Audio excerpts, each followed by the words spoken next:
Hi everyone, it's Liam here from Rating the Races. So we're going to have a look at tomorrow's racing. Who do I like in certain races? Going to leave a couple till last because we don't currently have prices for those, but I will go over those and explain roughly what I'm hoping for them. So let's actually start off at Wincanton in the 109 race. Silly times for races, but I know why they did it. Anyway, who do I like here? Tedley. Really big fan of Tedley. So why do I like Tedley? Well, he actually beat one of our selections last week in Choose the News. I thought Choose the News jumped beautifully. I thought he was given a perfect ride by Jamie Hamilton and still wasn't able to beat Tedley, who won it super impressively, got really well supported, like defeat was out of the question at Wetherby. They pulled miles clear of the rest. Choose the News is definitely one I'm waiting for next time. I think he will go and win next time. I think that race will work out really well.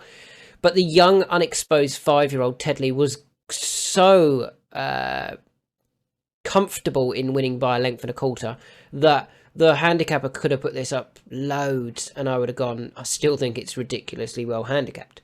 So Tedley has gone up to a handicap mark of 124, and Jamie Brace can't take his 7 off. He only takes 3 off because it's a conditional jockeys race.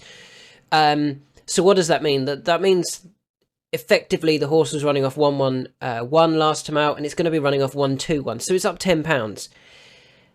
Yeah, I still think it'll win off a £10 higher mark. I don't think that's going to stop it. Looking at its rivals, Bo Balco is the second favourite, I believe, for Paul Nicholls. Paul's horses aren't quite running up to scratch yet. Duke of Luckley, I don't think is as good as or as progressive. Killer Kane is old and he's on his way down. Yes, he's nicely handicapped, but I think Tedley can just go past him at this stage of their careers. And finally, Dreaming Blue just probably will need the run for Anthony Honeyball. So, although it's a short price, Tedley, I really think Tedley's going to take all of the beating here, and I'm more than happy with the price if I just find the race. Here it is here, the 109. Currently available at 7-4. I think that's fine. I would have this horse odds on tomorrow. I think he is so far ahead of his mark. I think he's unbelievably progressive. I thought he beat a very well handicapped Choose the News last time out in very impressive fashion. And he's coming back to Wincanton as well, where he has at least won a maiden hurdle. So we know that Tedley will act here. That's not an issue. Yeah, I think Tedley is going to win tomorrow. And 7-4 will hopefully get us off to a good start. In terms of these, there are 2 other races that we are going to talk about that are actually a little bit earlier. Moving on to the 120 at Doncaster. Who do I like here? So this is a listed race over 6 furlongs. And I can't get away from Room Service. I know it's quite unoriginal. It's another favourite. What price is this one? Come on. 120, which will be the 4th race of the day already at Doncaster. 5-2 about Room Service. Yeah, I think Room Service is the one to beat here. For a couple of reasons. So first of all, I think the horse is very progressive. The only time it ran disappointingly this season, really, or especially in its last 3, was when it encountered good to firm ground in the Ayr Gold Cup, when it wasn't able to really pick up. Kept up relatively well, but then didn't pick up as strongly as the horse normally does. Obviously, tomorrow, the ground is soft at Doncaster. That will really suit. When it went to Pontefract and beat Wen Moon had dropped down to a mark of 84, very well handicapped. The horse has kind of demonstrated that a couple of times since, gone close in a good couple of good handicaps at York and Catterick. I didn't think that was bad form, and Room Service won that going away and pretty impressively off a mark of 100. Then went to Ayr, as I said, disappointed on the good to firm ground, but bounced back to form at York, finishing second in the Coral Sprint Trophy. Got beat by Strike Red. Now, we were on Strike Red that day. I hope that form was spot on. Room Service couldn't keep up early, ran on strongly. arguably did best of those that were drawn out in the middle, all over the place. And yeah, I think he's just demonstrated room service that shouldn't be running in handicaps for very long. Is rated 109. Kevin Ryan, I think, will end the season here with a nice winner, and they'll go into group races next year. They could have been running in group races earlier this season. They weren't beaten that far by the likes of Elite Status, Relief Rally and Pocklington in a listed race. The horse doesn't always keep up. The soft ground will definitely help allow the horse to keep up. And yeah, I don't see any reason why Room Service doesn't take all of the beating here. We've also got to remember Room Service actually ran here last season in September of 2023 in the 2-year-old stakes, the lucrative 2-year-old stakes. Won that day, beating Dragon Leader. And Dragon Leader had previously won the yearling stakes at York, and then went on to win the 2-year-old trophy at Redcar. So the horse, that form at Doncaster looks very strong. Room Service beat the right one. Room Service won it comfortably. I mean, there's just so many positives about Room Service tomorrow that I think he will take all of the beating tomorrow. And at 5-2, I think it's fine. And he'll hopefully be in group races next year. Whereas I don't think any of the others will. I don't think they can go up to that sort of level. We move on to the 130 over fences over hurdles for a Pertemps qualifier. Now you have to be careful in Pertemps qualifiers, and because of the likes of, we saw Montmoral yesterday and Emerton. I don't think either of those were trying in that Pertemps final. That's why we napped American Sniper, who did win it, the only one that actually had to win the race to probably get in the final, and Henry's Friend was probably being saved for his next run over fences. So we want a horse that arguably needs to win to get in the final. Doesn't really help because it still leaves us with a couple towards the head of the market. Let's load up this race. Oops, there it is. Guard the Moon and Harbour Lake, I think, both need to win this. Magical King also needs to win this. Bold Endeavour doesn't. So I don't think Bold Endeavour will be giving his all. Reverend Hubert, Stolen Silver, probably don't. Williston, I don't think this is the right race. So we're looking at those at the head of the market again. But the horse that I really like is Harbour Lake, rather than Guard the Moon. So Guard the Moon is obviously progressive, but I think Harbour Lake's form is pretty good. Finished second at Cheltenham last season, beating Supreme Gift, who we still like. Got beat by Zane Knights that day, over 2 miles 7, didn't quite have the speed on that good ground. Then went to Haydock, again, seemed to find himself a little bit further back than ideal, but still ran a good race for third behind Zane Knights and My Bobby Dazzler. I think this track will suit. The horse has been here a couple of times. Finished fourth in a handicap of 134. Behind Romeo Brown, Benson and Walking on Air. That was in a Class 2 handicap. Then came back for another race over 2.5 when finishing fifth behind Fenacross, Buddy One, Sonagino and Tritonic. I think they were all quite nicely handicapped horses, particularly Buddy One, obviously. And Harbour Lake didn't jump very well that day over the 2.5 mile trip. This is over 3 mile, but he's dropped bizarrely, or not bizarrely, but because of some of his recent efforts, or his efforts last season towards the end of the season, he was just allowed to drop a few pounds. So he'd finished 5th of 132. He had finished 4th of 134. He's down to 129. So he's actually lower in the handicap than when he's finished 4th and 5th in good races, when you could argue that the horse needed 3 miles on both of those occasions. Okay, he's come back to Aintree since in a novice handicap chase. It didn't work. He disappointed. And I think they quickly dropped him back to fences after that, did they? No, they stuck it out one more run before dropping him back to hurdles at Kempton in March. So I just feel that this horse is nicely handicapped, has the trip that he wants, back at a course that he does run well at. Yeah, I think he's going to be the one that can kick on from here. And I don't mind his recent form at Cheltenham and Haydock. I think he's been bumping into some nice horses They're kind of the runs I really want to focus on. Being at Cheltenham, the race at Kempton over 2 mile 5, that's too short for him, and it's at Kempton, so he was never going to have the pace to get involved there. So I kind of feel we're only using the last couple of runs as his true form, and they were good efforts off 127 and 129. He comes again off 129. He got beat by Zane Knights, as I said. I think Zane Knights was rapidly progressing that day or that season, and has since gone well in a Temps final himself off a £5 higher mark. So yeah, I'm quite happy with Harbour Lake here. I think he's going to run a nice race, and he's worth taking the favourite on with, because he's a bigger price. I would kind of have them similar sort of price. But yeah, Harbour Lake at 9 to 2, I think is a good bet in this race. Moving on to the 223 at Wincanton. It's called the Rising Star Novices Chase. Now, ironically, or bizarrely, Glyn is a 10-year-old, last seen finishing second in a veterans handicap chase. And he's running in a Rising Stars.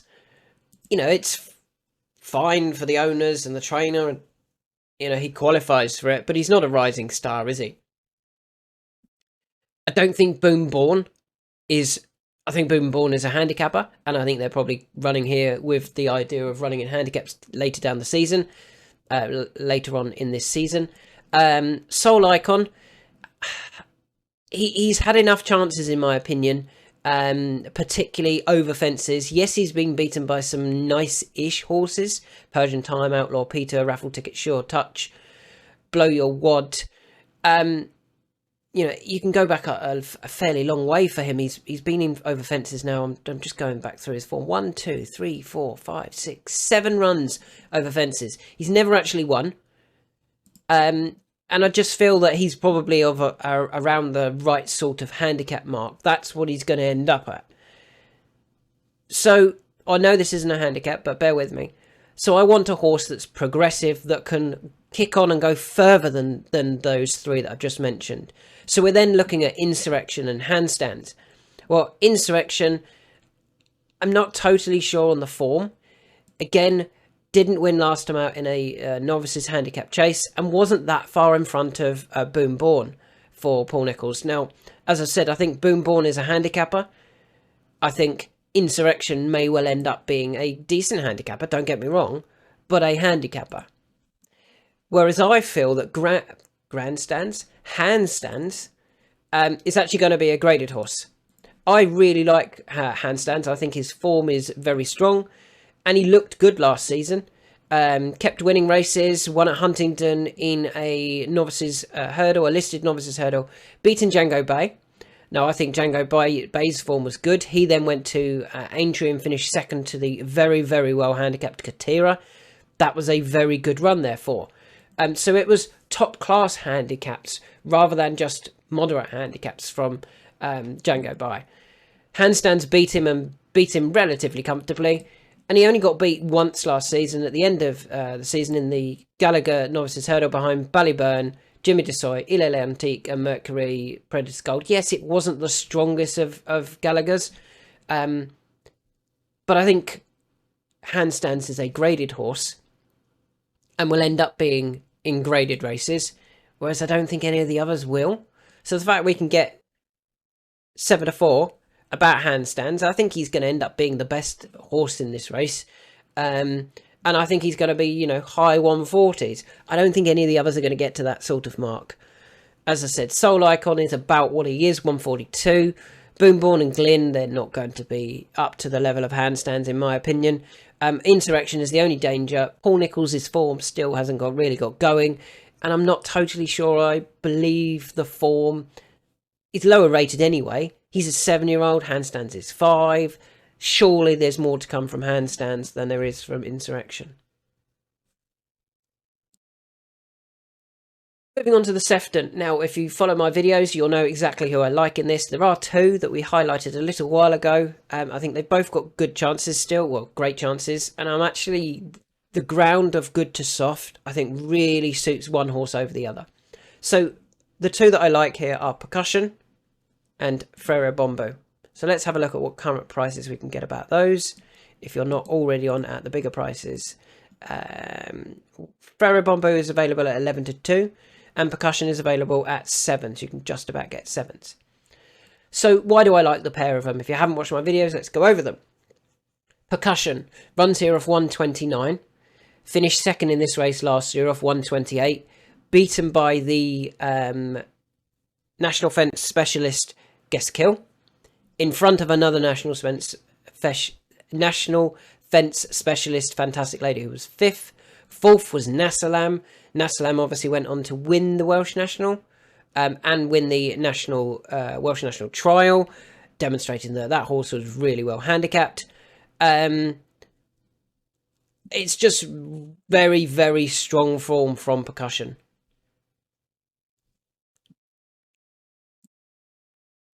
He's also finished 3rd in this race before, behind Al Dancer off 133. So the fact he's running off 129, instantly you got to go, well, he's got a chance then, hasn't he?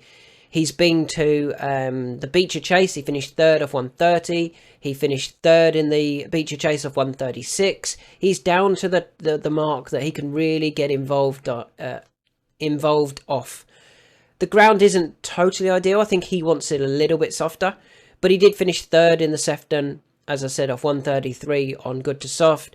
3rd in the Beecher off 130 on good to soft. So that shouldn't really be an issue. He is a National Fence Specialist. And I think he's going to run another really solid race and be there. I would be disappointed if he's not there jumping the last. Now, the other horse that I like in this race, as I've mentioned, is Ferrobombo, and I do understand why this one is favourite, and I do understand why the horse is probably going to go off favourite and a shorter price than what he is now as well. For me, Ferrobombo is a 2 mile 2 horse, 2 mile 3 horse. Now, because of the way the fences have been altered, this is a lot quicker. It's a bit more of it's less of a stamina test. It's less of a test. You can get around this a lot easier. Now, he finished 3rd in this race last year off 133, so he's down £3. Percussion is up £1. So on that, there shouldn't be a lot between them. That also came on heavy going. Well, over 2 mile 5 on heavy going, I think that just stretched Ferrobombo a little bit far. I really like this horse over 2 mile 2 mile 2. I think that's the ideal trip for this. So with the good to soft ground, I think he won't find this being as hard a test, and he'll be able to come there travelling really nicely under Charlie Deutsch, get home as well, and demonstrate that he's actually quite nicely handicapped and just doesn't find anything more than 2 mile 5 trip. Particularly, or he wants the good to soft ground at this trip. He can get a bit further when it's better ground. No, he gets shorter when it's softer ground. I'll do that all again. That was awful, Liam. He did go to Ferrobombo, did go to Newbury after that. Finished 2nd behind Can Do Kid. Can Do Kid then finished 2nd at Ascot in a Grade 2. Finished 2nd in a handicap, the Greatwood Gold Cup, behind Heltenham. And then himself finished 3rd in the Topham off 142. Now, when he beat Ferrobombo, he was only rated 129. So that was a £13 hike, and he still demonstrated that he's in good form, Can Do Kid. So for Ferrobombo to finish 2nd to him, I don't actually think it was a bad effort. And then after that, it was just very competitive races. December Gold Cup, Paddy Powers, New Year's Day handicap, beaten by Shake 'em Up Harry, who went on to win at the Cheltenham Festival. And then maybe just started to tail off towards the end of the season, although he still finished 6th in the plate at the Cheltenham Festival, off 133. Okay, he had one disappointing run last year, right at the end, after quite a few runs under his belt. Venetia Williams' horses have no issues with layoffs. He's going to have his first run for 211 days. I think he's the one to beat Ferrobombo, but Percussion is going to be bang there as well. Moving on to the 330, the Badger Beers. I've had a look at this race, and I've got it down between 2, and I think they might even be the front 2 in the market, which is very boring again. Let's have a look. They are indeed. The Changing Man and Lord Accord, that's who it's between. So Lord Accord is actually running in this race off an £8 lower mark than when he was second to Frodon.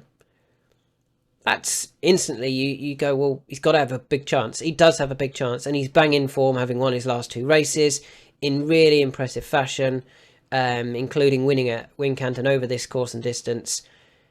Yeah, he is very nicely handicapped on his best form, and I imagine he'll run a really big race. I'm going to take him on, and I'm going to go for the horse that is currently favourite. I'm hoping that everyone jumps on Lord Accord and we can, the Changing Man goes off a bit bigger price. Why do I like the Changing Man? So his form last season started off really good. He finished second on his return behind Stay Away Faye in front of Grey Dawning. That's really strong form. That would be strong enough to win this race, particularly off at 130. That is not a high enough mark at all for a horse that split 2 horses. What are they rated now? Grey Dawning is rated 157, while Stay Away Faye is rated 153. So, if you went, bang on, you'd say he's about 154, 55 horse. He's running off 130. He could be absolutely thrown in. I'm hoping that he just ended up, too higher, tried in 2 classier races, and then that just caught up with him towards the end of the season.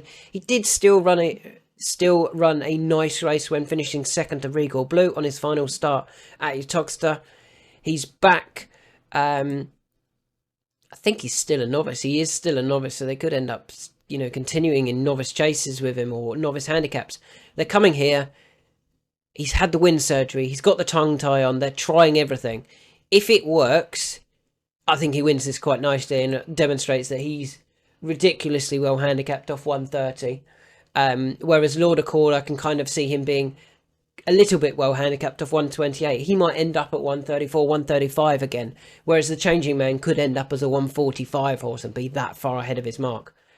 So he's the one I like in this race, the Badger Beers. It is the Changing Man.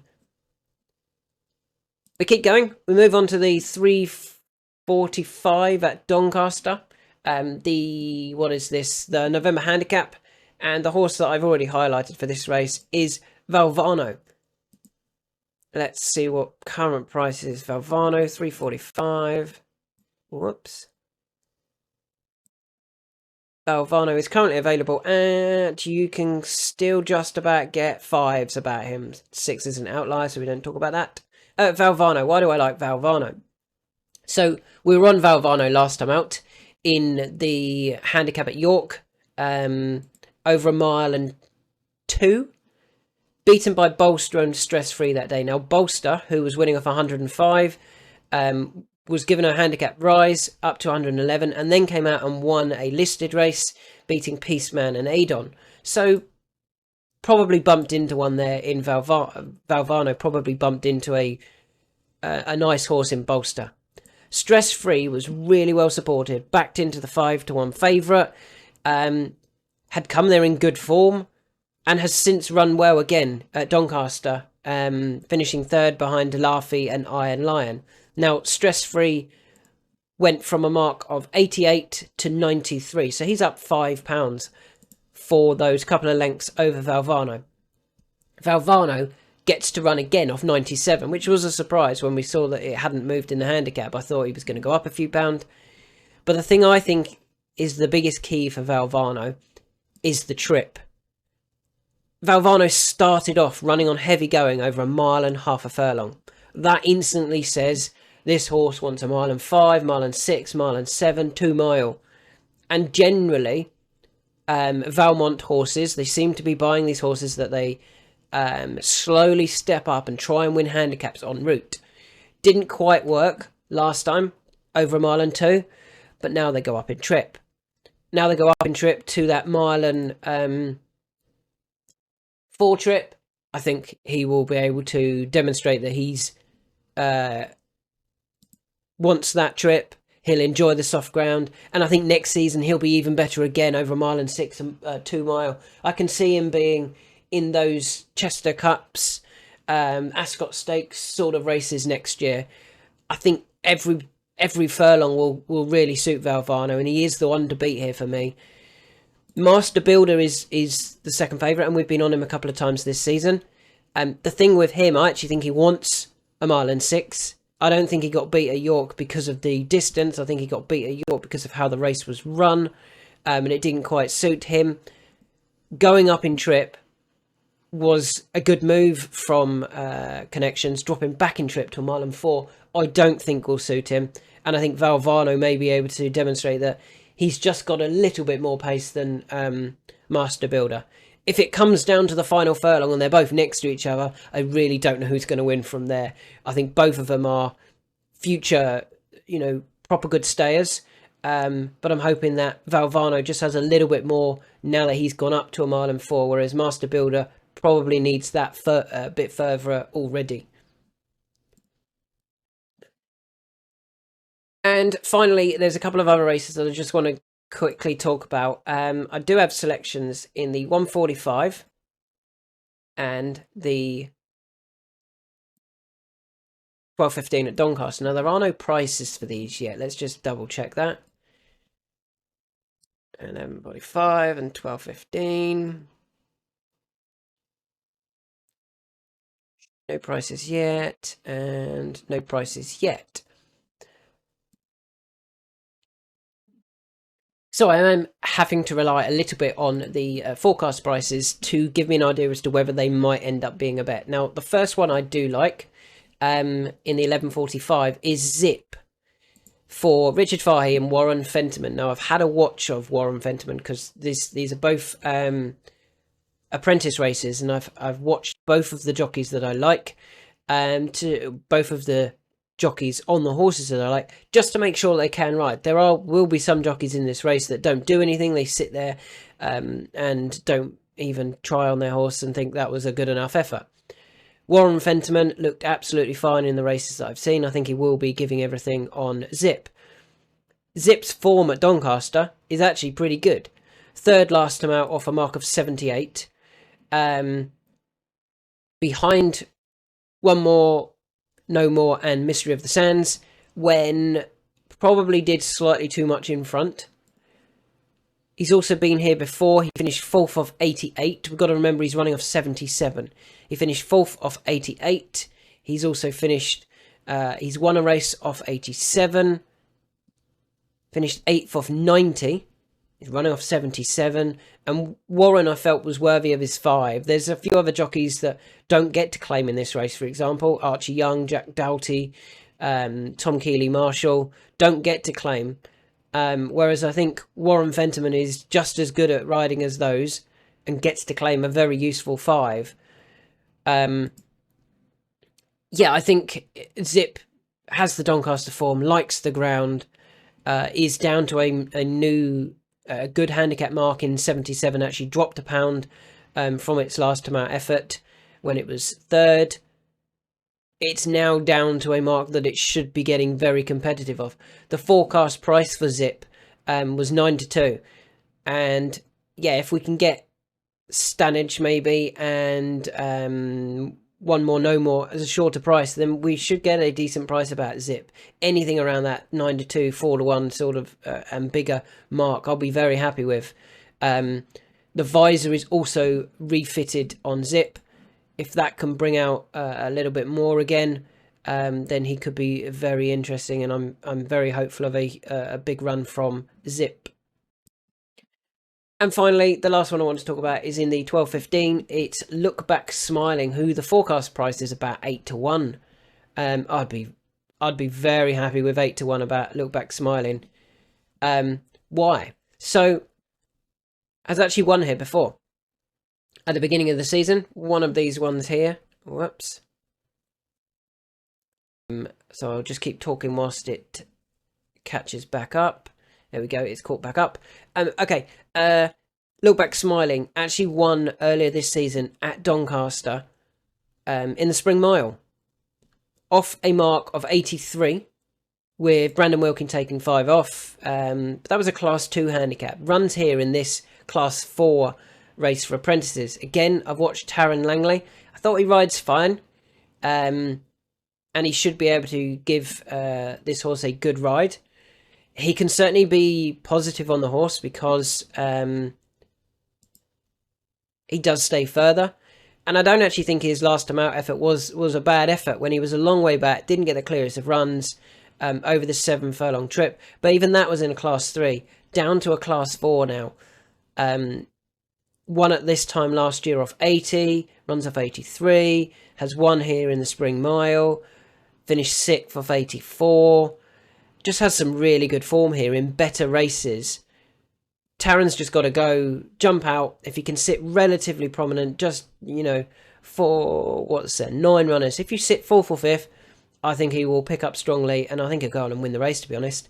And if we can get anywhere near the 8s about Look Back Smiling, I'll be very happy with that. I think they'll probably be wanting to win this to maybe try and get in the Lincoln next season rather than the Spring Mile. If they get him up high enough in the handicap, they'll be able to get in the Lincoln rather than the Spring Mile. So they are all of my selections tomorrow. Hopefully we can have a good day. Very quick go back through them. Tedley looks like he can still win off this higher mark. Beat Choose the News, who ran a huge race last time and did everything perfect. Room Service will be able to keep up back at Doncaster, where he's won impressively before. Harbour Lake, I think, is nicely handicapped. Has run some good races at Aintree off higher marks. Will need to be winning this to potentially try and get in that Pertemps final. Handstands is the future graded horse in this race, I feel.